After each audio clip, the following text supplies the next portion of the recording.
Okay, so before I go see my patient, I'm going to do my machine check real quick. So I'm going to make sure that my pipeline pressure is 50 psi, make sure that my auxiliary tank's at least half full. I'm going to make sure that my gas is filled up, the cap's tight, can't make, or that the interlock is safe on there. I'm going to make sure I can't make a hypoxic mixture. I'm going to do the low pressure test for my flow meters, make sure there's no leak while the machine is turned off. And I'm going to turn the machine on. And I'm going to do my O2 analyzer check. I'm going to check my CO2 absorbent to make sure that's good. Check my, I think I said my O2 analyzer.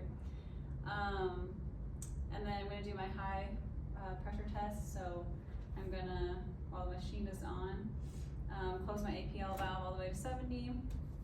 Press the O2 flush, occlude the Y piece here. Sorry, it's from someone else. Occlude the Y piece here, and then apply positive pressure. I'm going to check my inspiratory expiratory valves as well, and I'm going to check my vet settings, make sure they're good for my patient size. I'm going to check my monitor, make sure the parameters are set appropriately. I've got suction, I've got all my vitals, EKG monitor, that kind of stuff. Got my ambu bag. I got the right size ET tube. I'm intubating a female. That is 70 kilos, 177 centimeters, so she's gonna have 702, but I'll have a size smaller and bigger. I got my blade. I have my Apple's medications for emergencies, appropriate mask, and then I've got tape to tape the tube and eyes afterwards. Okay, so I'm gonna go talk to my patient and explain the procedure. My patient is she's a trauma patient, and luckily I have the chance to get some consent, but she has a head bleed, so I'm going to be talking to their family. And she has a history of diabetes and hypertension. So I'm going to explain the procedure first. So we're going to be doing a central line on this patient, and they'll be sedated. Central line's really great, so I can give fluids, and it's like a big IV in your neck basically. And we'll leave it in for the duration of the procedure. Some of the risks though with this procedure, anytime you poke you could get infection, or there's also a bleeding risk, so you get an arterial puncture because it is by the carotid, and you could get a hematoma. There's also a chance of venous thrombosis or air embolism or a catheter embolism. And then you could also have a malpositioned catheter, or if it's on the left side, you could have a thoracic duct injury.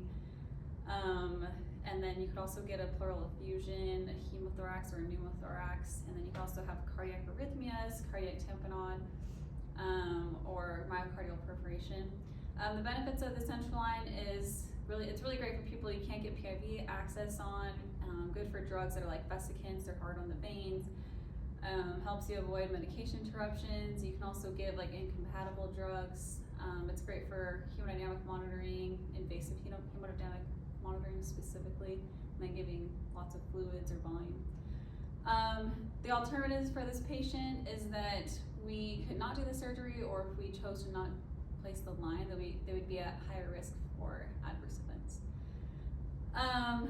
Okay, so I'm gonna get consent for my patient, and then since they consented, I'm going to do my induction.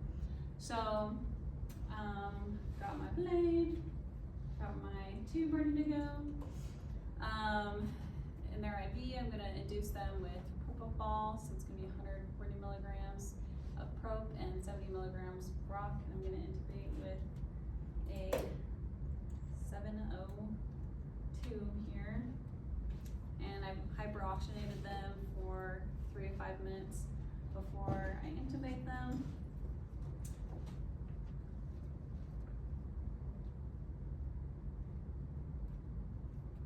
See the cords, get the tube through the cords.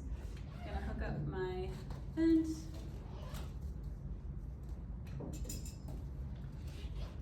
Gonna make sure I get bilateral breath sounds and that I see my tube misting. I got my end tidal, and I can turn my gas on at this point, kind of keep them sedated for the central line that I'm gonna place.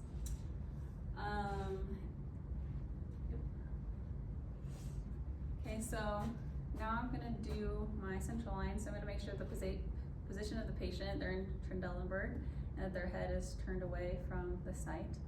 and I can visualize my landmarks. I'm gonna make sure that I'm seeing the sternal and the clavicular head of the sternocleidomastoid muscle, and that I'm gonna look for the clavicle, that's the inferior border there. And the IJ just lies in between those two heads of the sternocleidomastoid muscle.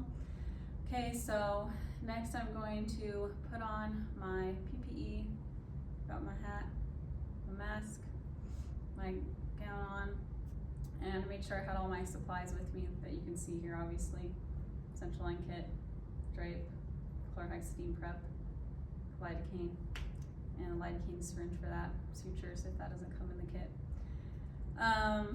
And so now that I got all my PPE on, I can drape the patient and prep them.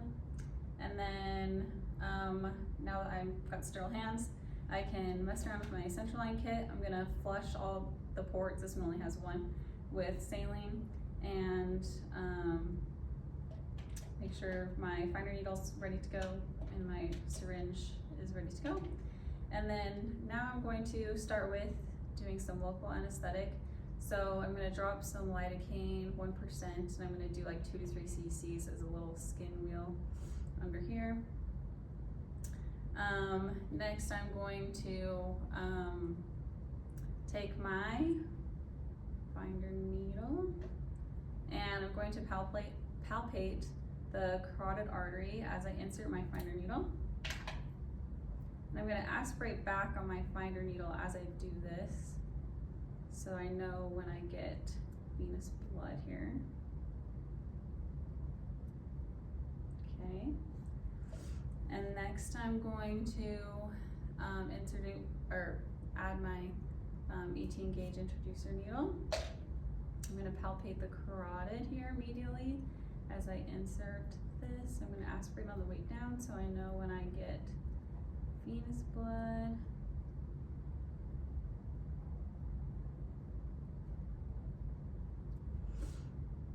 Okay, and now I can remove my finder needle, put that in my little sharps block.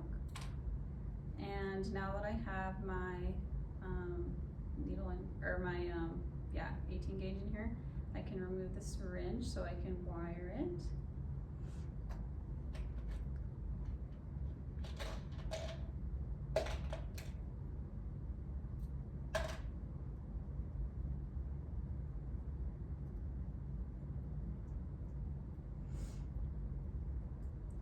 And as I place my wire, I'm going to be watching my EKG to see if I get any ectopy.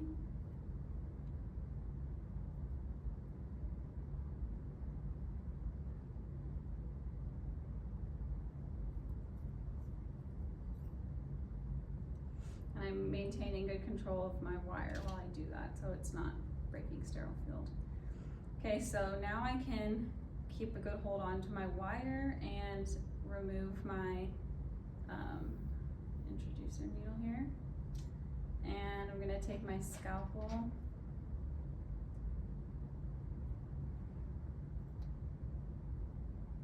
and create my nick and bury that scalpel down there.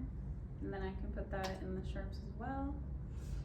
And then I'll take my dilator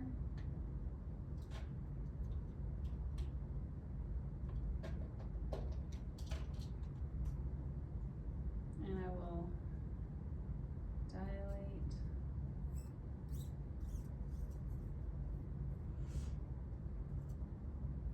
Okay, now that it's dilated, I can remove the dilator here.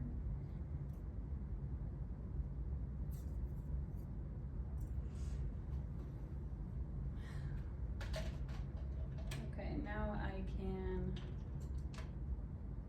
insert my central line.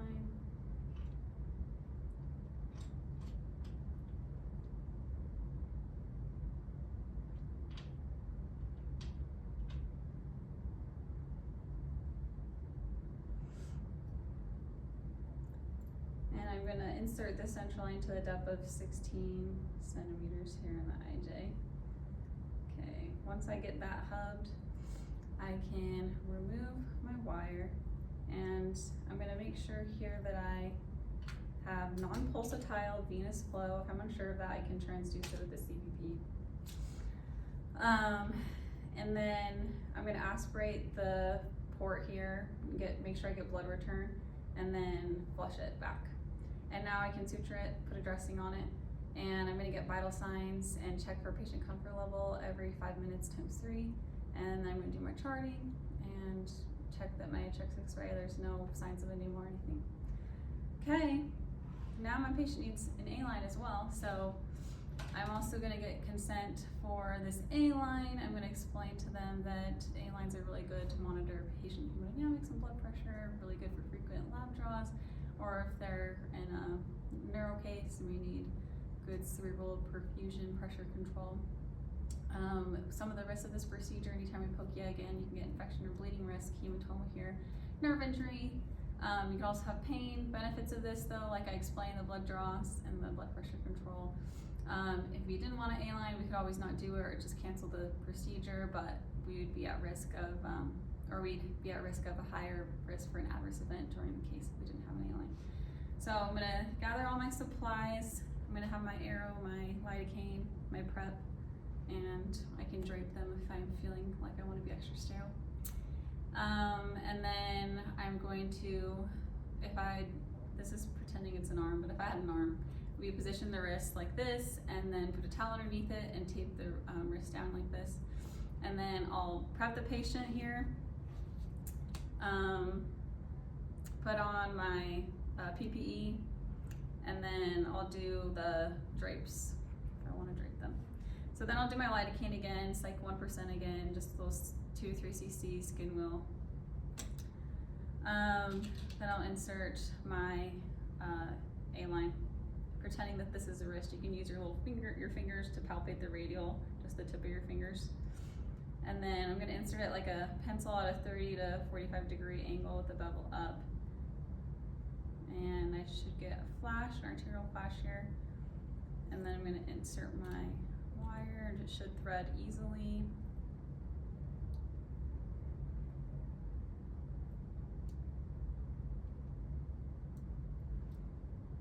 Okay, and then I'll remove the needle. Okay, here I'll get, oh look at that. And then here I'll hook up the transducer tubing and make sure that I have an appropriate like blood pressure waveform and stuff, and then I can suture if I want, or just put a securement device on there, and then I can put a Teggy on there. I like to put the transducer tubing around the thumb if it's on the wrist to keep it in place. And then I'm gonna hook this up to a pressure bag, so it's gonna continuously infuse it with 3 cc's an hour. And I have a flush here too, I can flush it to make sure it stays pain. And then afterwards I'm gonna just watch for like ischemia or bleeding and infection and stuff after I put it